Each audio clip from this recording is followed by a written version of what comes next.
As Henry Ford said, when everything seems to be going against you, remember that the airplane takes off against the wind, not with it. And in those moments, if rather than panic, if rather than letting your mind run away from you, rather than getting bitter or angry or frustrated, if you remember in those times that forcing yourself to push through it, forcing yourself to find the opportunity, forcing yourself to find the lesson in that, is going to be the very thing that gives you lift. It's actually constraints, it's having restrictions, it's having difficult times. Those are the things that allow people to really find and tap into the thing that's going to allow them to achieve what they want to achieve, because it's going to push you. And I know that's never fun. That's not what anybody wants to hear, but the reality is, if you want to achieve something great in your life, you've got to be going into the hard places. You've got to be facing down the difficult things. You've got to be going down that road that is intrinsically difficult. It's untamed, it's wild, and in that sense that it's coming after you, in that sense that you've entered truly hostile territory, in that is the very thing that's going to lift you up and allow you to do what other people haven't done. There most certainly are times when we feel like that, when you say, I don't have any idea whatsoever those deadlines. And I lost a car, lost a home, lights were cut off, telephone was cut off.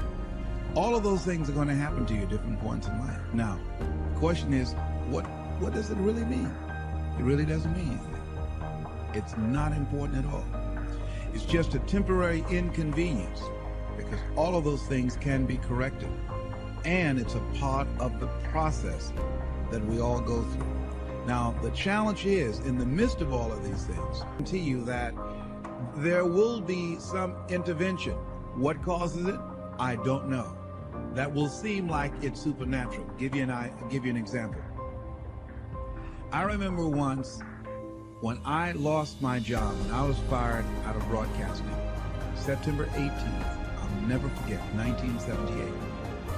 I was behind in my house notes, and my house was up for foreclosure. I did everything I could. I had borrowed as much money as I could borrow. I had talked to family members and friends. I did everything I could, and I couldn't get enough money. Being unemployed for several months, I wanted that house. Each thing that is wrong with you has to be a focal point. You can't look at this gigantic list and say, I gotta change all this shit. My God, this is crazy. No. You take off the first one, I want to be smarter. For me, that was my thing. I have to become more intelligent. I have such a severe learning disability, man. I can't retain shit. I had to now get that one thing and then strategize in that one problem. How can I do this? I'm not gonna learn like you. I'm not gonna learn like anybody else. How am I gonna figure this out? So I then figured out, okay, where are my strengths here? Where are my weaknesses in learning? All right, man, how am I gonna do this? And I figured out a way to do it by just strategizing. So how I learn to this day, if I have a big manual to study, I will have to get a bunch of spiral notebooks from the daggone store, and each page, I have to write each page out, maybe 10 times. So there was a 1,000-page dive manual that I got 18 months before I went to dive school. Most people, I'm not smart, I'm gonna go see if I can pass this test. I realized, hang on a second, I'm not smart. How can I get past this? How can I get through this obstacle? I need to acquire this book 18 months in advance, because it could take me 18 months to write down each page over and over again to then put it to memory. So when the question came up, I had written that question so many times down on paper that I can recall, okay, page 71 was where I remember seeing this, and I can recall it that way. And that's how I did it. So you gotta strategize on each problem you have in life. Slowly break down that problem. Don't think about all the problems you have, just one at a time. And before you know it, you fix all these problems, but you cannot focus on all of them, just on the one thing at a time. Most of you won't be successful because when you're studying and you get tired, you quit.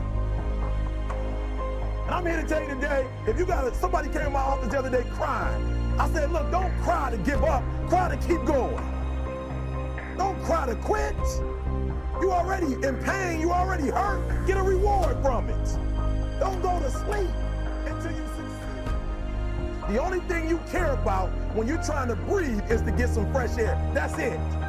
And when you get to the point where all you want to do is be successful as bad as you want to breathe, then you'll be successful. And I'm here to tell you, number one, that most of you say you want to be successful, but you don't want it bad. You just kind of want it. You don't want it badder than you want to party. You don't want it as much as you want to be cool. Most of you don't want success as much as you want to sleep. Some of you love sleep more than you love success. And I'm here to tell you today, if you're going to be successful, you've got to be willing to give up sleep. You got to be willing to work off for 3 hours of sleep, 2 hours. If you really want to be successful, some days you're going to have to stay up 3 days in a row. Because if you go to sleep, you might miss the opportunity to be successful. That's how bad you got to want it. You got to go days without, listen to me, you got to want to be successful so bad that you forget to eat. Beyonce said once she was on the set doing her thing, 3 days had gone by, she forgot she didn't eat. Because she was engaged. I'll never forget when 50 Cent was doing his movie, I did a little research on 50, and 50 said that when he wasn't doing the movie, he was doing the soundtrack. And they said, when do you sleep, 50? Sleep. He said, sleep. Sleep is for those people who are broke. I don't sleep. He said, I got an opportunity to make a dream become a reality.